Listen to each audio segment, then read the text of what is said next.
ساتوی پسرو وینو دا د شهیدانو کور دا د باتورانو کور دا د باتورانو کور دا د باتورانو کور دا د باتورانو کور ساتوی پسرو وینو دا د شهیدانو کور دا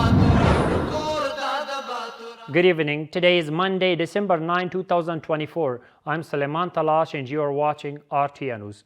The Ministry of Foreign Affairs of the Islamic Emirate of Afghanistan congratulates the leadership and people of the movement on the recent development in Syria, which saw the capital fall into the hands of the Syrian people under the leadership of the Hayat Tahrir al-Sham group. The Ministry of Foreign Affairs of the Islamic Emirate of Afghanistan calls on all parties involved in Syria to adopt a policy of positive interaction and cooperation among themselves and with the current rulers so that Syria can begin its journey towards good governance, security and stability. By adopting a general amnesty policy without any discrimination or retaliation, they can unite the entire Syrian people and move forward with all countries of the world by adopting a policy that protects Syria from the threat of negative competition from foreign parties.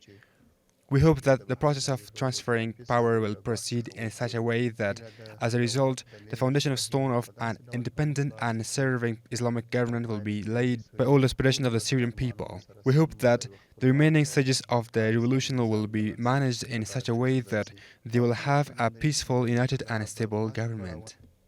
Sohail Shaheen, the head of the political office of the Islamic Emirate, has called on the international community to help Afghanistan in combating climate change. In a meeting with the German Charge d'Affaires and the Dutch ambassador to Afghanistan in Doha, Mr. Shaheen said that the Afghan people are facing financial and human losses due to climate change. We have more in the report.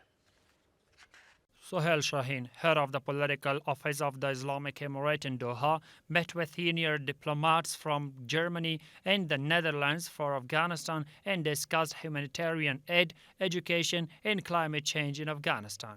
Mr. Shaheen said that the diplomats of the mentioned countries promised him that they would share their demands with their governments in combating climate change. Every year, the people of Afghanistan face many human and financial losses because of the climate change. While Afghanistan has no role in causing climate change, it is the responsibility of the international community to help Afghanistan prevent or at least minimize its impact. Meanwhile, environmental experts say that Afghanistan has been affected by climate change, adding that the world, especially industrialized countries, should help Afghanistan in combating climate change. Climate change should document the effects it has had on Afghanistan so that we can present them to the international community. Climate issues should not be politicized because these issues affect every segment of society. So we are optimistic and want the world not to confuse political issues with climate issues. This is when it was decided at the 29th United Nations Conference on Climate Change in Azerbaijan that the world's rich and developed countries will allocate $300 billion annually by 2035 to mitigate the effects of climate change in poor countries. Mullah Abdul Latif Mansoor, Minister of Energy and Water, introduced Mullah Abdul Hadi Yaqub as the Deputy Minister of Energy of the Ministry to the employees based on the order of the leader of the Islamic Emirate. During the introduction, Mullah Abdul Latif Mansoor spoke comprehensively about the importance of the energy sector and emphasized that although activities have been carried out by this ministry in order to develop energy, given the vital importance of energy in the country, more work needs to be done on the development of this sector.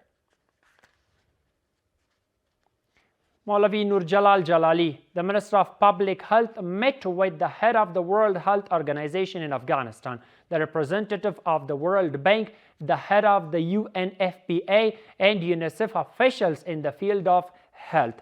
The meeting discussed ways to solve the problems in the health sector in Afghanistan, strengthen the health system, attract international assistance in this field, and address the problems of patients.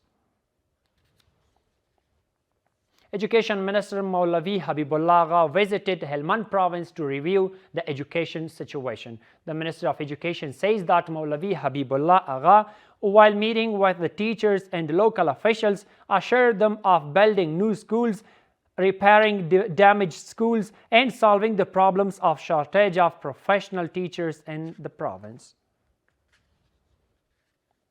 Mullah Nuruddin Turabi, the director of the National Disaster Management Authority, met with the deputy head of UNAMA Economic and Development Affairs in Afghanistan in his office.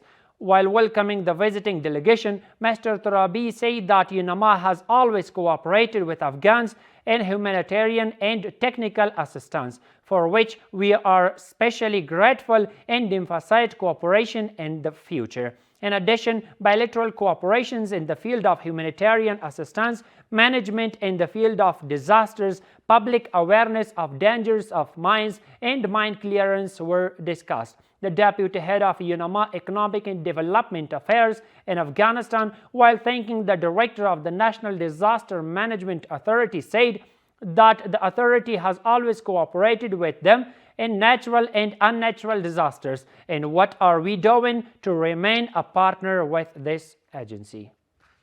December 9th is the International Anti-Corruption Day. The Islamic Emirate of Afghanistan says that they have fought hard against corruption in the past 3 years and have prevented bribery and corruption in Emirate institutions and contracts. And according to them, efforts are being made to prevent any cases of corruption at the lowest level in order to reduce the level of corruption to zero.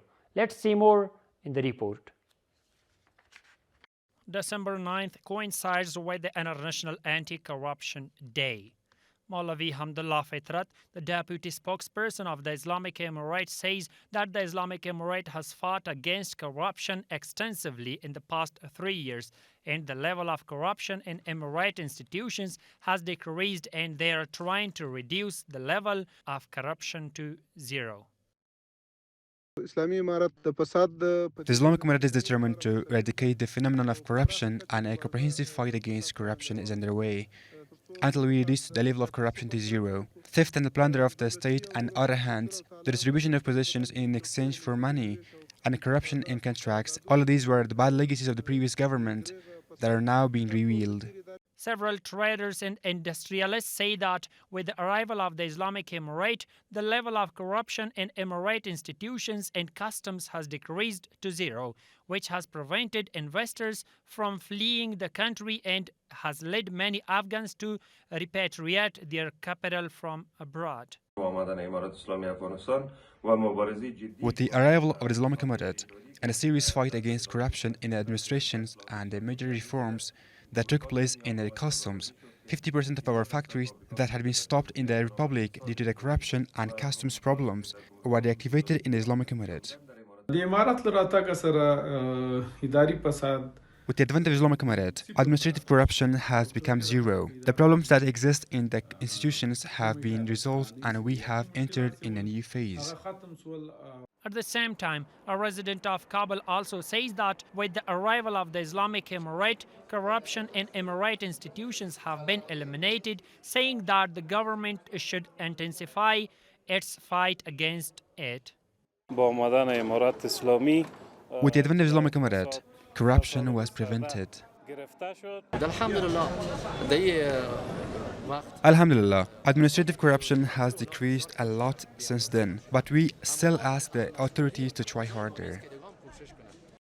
This is when the United Nations, in its statement issued on the occasion of International Anti-Corruption Day, said that the world is facing numerous challenges, tragedies, and injustices, many of which stem from corruption, and has encouraged countries to implement anti-corruption laws and policies to address these problems. Majid Sadiqi Dawlatabadi, the head of the Iranian consulate in the Eastern Zone, Maulavi Fazal Hadi Ahmad, the head of the International Relations for the Eastern Zone, and a number of other representatives of the consulate discussed a number of issues with Laghman Governor Sheikh Sher Ahmad Haqqani. Mr. Dawlatabadi said that Laghman has produced good results in the agricultural sector due to its abundant water and favorable climate in the eastern zone. Therefore, they want to provide their services in the development of agriculture in Laghman. Meanwhile, the Laghman governor expressed his satisfaction with the head of the Iranian consulate in the eastern zone, who has plans to serve the people of Laghman in trade, agriculture, and other fields. And the final one is that the Afghanistan Electricity Company says that the technical problem with imported electricity from Iran on the previous day has been solved and the electricity supply has been restored. According to the company, these problems were resolved through the efforts of the employees of the Afghan and Iranian electricity companies. And that's all for tonight. Thank you so much for watching. Have a good night. ساتوی پسرو وینو دا د شهیدانو کور دا د باتورانو کور دا د باتورانو کور دا د باتورانو کور دا د باتورانو کور ساتوی پسرو وینو دا د شهیدانو کور دا